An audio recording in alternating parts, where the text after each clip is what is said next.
নমস্কার, আপনাদের সকলকে স্বাগত জানাই। আজকে একটি গুরুত্বপূর্ণ বিষয়ে কথা বলবো, কারণ এই বিষয়ে অনেকেই আমার কাছে জানতে চেয়েছেন যে গঙ্গা জলে স্নান করলে শরীর শুদ্ধ হয়, মন কিভাবে শুদ্ধ হবে। এই কথাটির সাথে একটি বড় ধারণা জড়িয়ে রয়েছে। তো সেই বিষয়েই আজকে কিছু আলোচনা করব। আর এই আলোচনাটা করতে গেলে ল অফ অ্যাট্রাকশনের কথা আমাদেরকে জানতে হবে। তাই কোনো রকম ফর্ম্যালিটিস মেনটেন না করে একদম সোজা সহজ ভাষায় আমি আজকে কিছু গুরুত্বপূর্ণ কথা আপনাদেরকে বলবো, এবং তার মাধ্যমে আপনারা বুঝে নিন যে ল অফ অ্যাট্রাকশন ঠিক কীভাবে কাজ করে, মনের চিন্তাভাবনাগুলোকে কিভাবে ভালো রাখা যায়, কিভাবে পজিটিভ চিন্তাভাবনা করা যায়, আর কেন পজিটিভ চিন্তাভাবনা করতে হবে, সব প্রশ্নের উত্তর এই একটি ভিডিওতে আপনারা পেয়ে যাবেন। সর্বপ্রথম বলি এই ল অফ অ্যাট্রাকশন কীভাবে কাজ করে। এই যে আমাদের যে বিশ্ব ব্রহ্মাণ্ড, বলতে গেলে আমাদের যে ইউনিভার্স আছে, এই ইউনিভার্সের যে একটা শক্তি, সেই শক্তিটা কিভাবে কাজ করে জানেন? আমরা যেই চিন্তাভাবনাগুলো করি, সেই চিন্তাভাবনাগুলো ইউনিভার্সের কাছে ঠিক পৌঁছে যায়, এবং ইউনিভার্স সেই চিন্তাভাবনাগুলোকে কিন্তু রিটার্ন আবার আমাদের কাছে পাঠিয়ে দেয়। বুঝলেন না, তাই তো? আমি আর একটু ভালোভাবে বলছি, সহজভাবে বলছি। আমরা যখন কোনো খারাপ চিন্তা করি বারবার করে, তখন আমাদের কি হয়? টেনশন বাড়ে, শরীর খারাপ হয়, অস্বস্তিতে পড়ি, তাই তো? এইবার এইগুলি কেন হয়? আমরা যদি ভালো চিন্তাভাবনা করি, শুভ চিন্তাভাবনা করি, তাহলে কিন্তু আমাদের সাথে ভালোটাই ঘটবে। নেগেটিভ চিন্তাভাবনা করলে আমাদের সাথে কিন্তু নেগেটিভ জিনিসটাই ঘটবে। এটা কিভাবে হয়? আসল কথা, মাধ্যাকর্ষণ শক্তি, সেটা তো সবাই ছোটোবেলার থেকেই আমরা পড়ে আসছি। এই ইউনিভার্সের যে শক্তিটা আছে, এই ইউনিভার্সের শক্তিটাও কিন্তু মাধ্যাকর্ষণ শক্তি যেমন নিচের দিকে সব কিছুকে আকর্ষণ করে, ইউনিভার্সের যে শক্তিটা আমরা রিটার্ন পাই বা ইউনিভার্স যেটা আমাদেরকে ফিরিয়ে দেয়, আমরা কিন্তু এই মাধ্যাকর্ষণ শক্তির মাধ্যমে বা এইভাবেই, এই প্রসেসে আমরা কিন্তু সেটাকে ক্যাচ করে নিই। আমাদের যে চিন্তাভাবনাগুলো সবসময় অন্যের প্রতি হোক বা নিজের প্রতি শুভ রাখতে হবে, ভালো রাখতে হবে। মানে কারোর একটা ভালো কিছু দেখলাম, ইস ও এত ভালো কিছু করে ফেলছে, ও একটা গাড়ি কিনে ফেললো, বিশাল বড় বাড়ি বানিয়ে ফেললো, কিভাবে ওর পেছনে কাঠি করা যায়, কিভাবে ওর সর্বনাশ করা যায়, এই চিন্তাভাবনা যদি কেউ করে, তাহলে কিন্তু সেক্ষেত্রে এই ইউনিভার্সের যে শক্তি বা এই ল অফ অ্যাট্রাকশান এই নেগেটিভ থটটা ঘুরিয়ে ফিরিয়ে কিন্তু আবার তার কাছেই ফিরিয়ে দেয়। তাই সব সময় শুভ চিন্তা, ভালো চিন্তা করতে হবে। নিজের বিষয়ে ভালো চিন্তা যেমন করবেন, তেমন কিন্তু অন্যের বিষয়েও ভালো চিন্তা করতে হবে। আর যদি এই ভালো চিন্তা কেউ না করতে পারে, সবসময় সে নেগেটিভিটির মধ্যে থাকে, তাহলে তার জীবনে কিন্তু পজিটিভ কিছু ঘটবে না, নেগেটিভটাই কিন্তু ফিরে ফিরে আসবে। আমাদের এই ইউনিভার্স আমাদের কাছ থেকে যা নেয়, সেটা আমাদেরকে আবার ফিরিয়েও দেয়। এর মানে হলো, আমরা যেরকম চিন্তাভাবনা করি, আমরা সেরকম কিন্তু ফল পাবো। কেউ যদি ভালো চিন্তা করে, তাহলে সে অবশ্যই ভালো ফল পাবে। কেউ একটু তাড়াতাড়ি, কেউ একটু দেরিতে। আর কেউ যদি সারা দিন ধরে নেগেটিভ চিন্তাভাবনা করতে থাকে, মানুষের ক্ষতির চিন্তাভাবনা করতে থাকে, মানুষের সর্বনাশ কিভাবে করবে সেই চিন্তাভাবনা করতে থাকে, তাহলে ইউনিভার্স সবচেয়ে বেশি সর্বনাশ তারই করে। ইউনিভার্স ইচ্ছা করে করে না, তার খারাপ চিন্তাভাবনার ফলস্বরূপ তার সাথে কিন্তু খারাপটাই হয়। গভীরভাবে যদি ভাবেন, তাহলে নিশ্চয়ই বুঝতে পারবেন। আর এই কারণে আমি এটা মনে করি যে নিজের ভালো চাওয়ার সাথে সাথে অন্যেরও ভালো চাওয়া উচিত। যে অন্যের ভালো চায়, স্বয়ং ঈশ্বর তার ভালো চান। আর এই ঐশ্বরিক শক্তি, এটাই কিন্তু এই ইউনিভার্সালের শক্তি, যেটাকে ল অফ অ্যাট্রাকশন বলা হয়।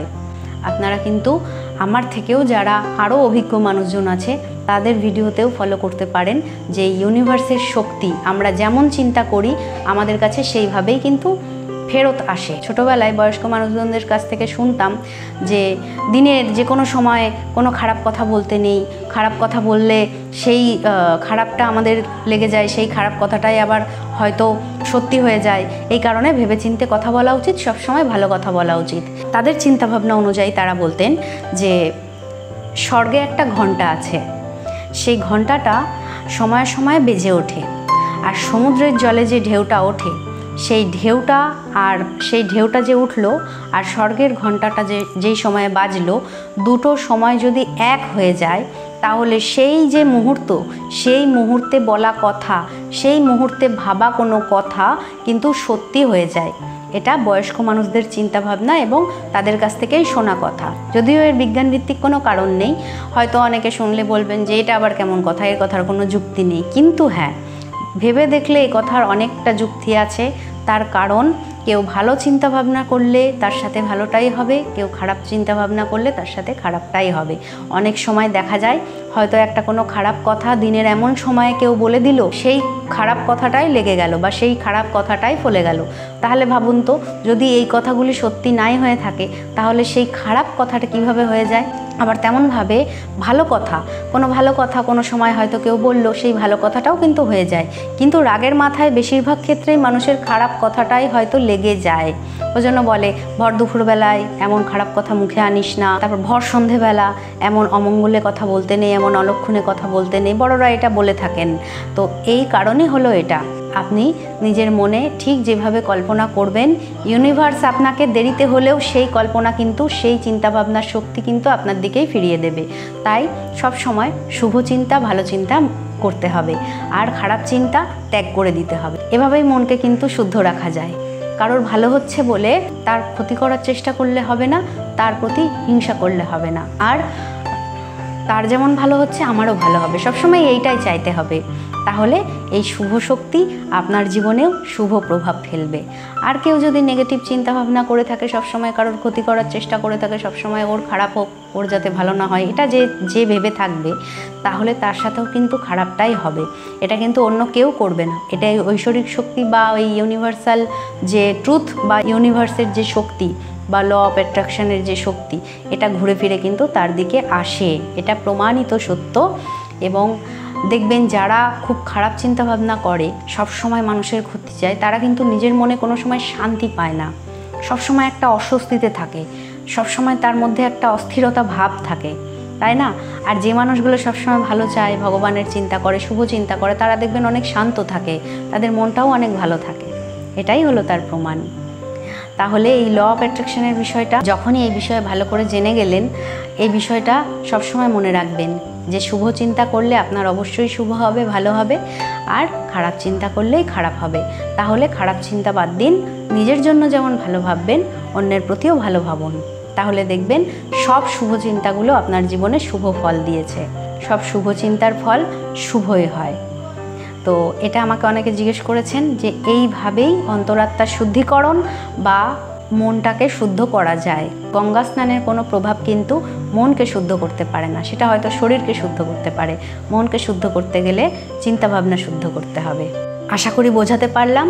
আর কম বেশি সকলেই জানেন আমার গল ব্লাডার স্টোন হয়েছে, সার্জারি হবে আর 2 দিনের মধ্যেই। সেক্ষেত্রে হয়তো এই ভিডিওটা যাওয়ার পর বড় ভিডিও যেতে আর কিছুদিন সময় লাগবে। তো শর্টসগুলি দেওয়ার চেষ্টা করব, আর নিশ্চয়ই সব রকম আপডেটগুলিও দেওয়ার চেষ্টা করব। আর সকলে একটু প্রার্থনা করবেন যাতে খুব তাড়াতাড়ি সুস্থ হয়ে আবার ফিরে আসতে পারি। সকলে খুব ভালো থাকুন, সুস্থ থাকুন, সাবধানে থাকুন। রাধে রাধে। জয় শ্রীকৃষ্ণ।